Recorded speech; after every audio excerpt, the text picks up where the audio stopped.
Hey Christine, how are you? I'm pretty good. How you going, Tom? Yeah, well thanks. Thanks so much for taking the time out to do this. I hear you have a story to tell us.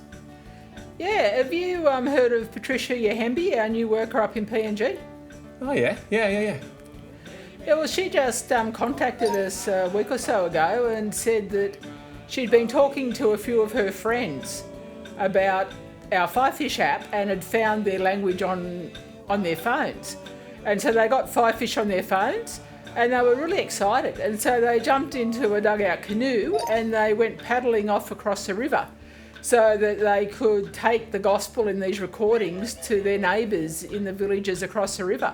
So that was really exciting to see those ladies so excited that they immediately went off to share the good news with their neighbours. Yeah, the gospel going out, that's kind of what we're all about, hey? Yeah, very, very exciting. Yeah. Nice, well tell us what's been happening in the Australian office. Well, we're coming up to our annual general meeting, and so that means that our finance team has been working hard. With the end of the financial year, they closed off the accounts and they've got our accounts all together. The auditors have been, and all done COVID friendly, but the audits come back with a clean bill of health, and so we're now ready for the AGM, which is happening in a couple of weeks. So yeah, they've done a great job getting that done.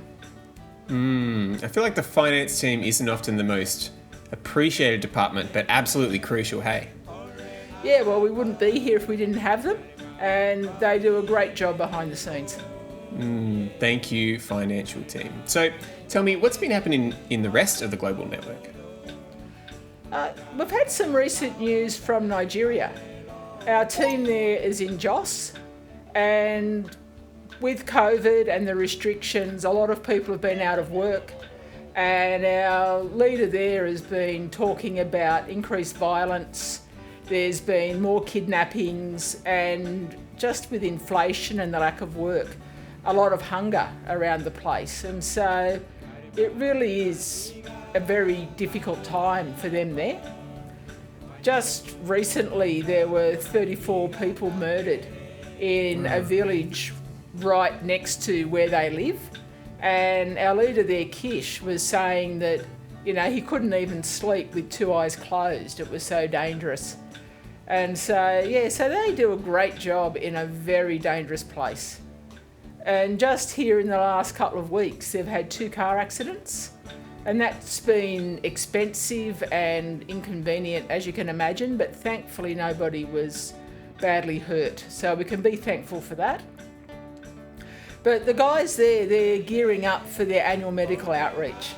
So every December they organise some doctors and they go out to a remote village and they provide health care to the villagers, and at the same time they take the gospel to the people. So while people are together, they show the Jesus film at night and other Christian movies. And during the day, they play the GRN recordings and they share the gospel with the villagers. And so that is a really good outreach, and people come from miles around to see the doctors and they hear the good news about Jesus while they're there. Yeah, wow, that's a lot for us to be praying for. It is. There's always plenty to pray for. Well, thanks so much for updating us. Really appreciate your time. No worries. Great to talk to you. Yeah, catch you later. Bye-bye.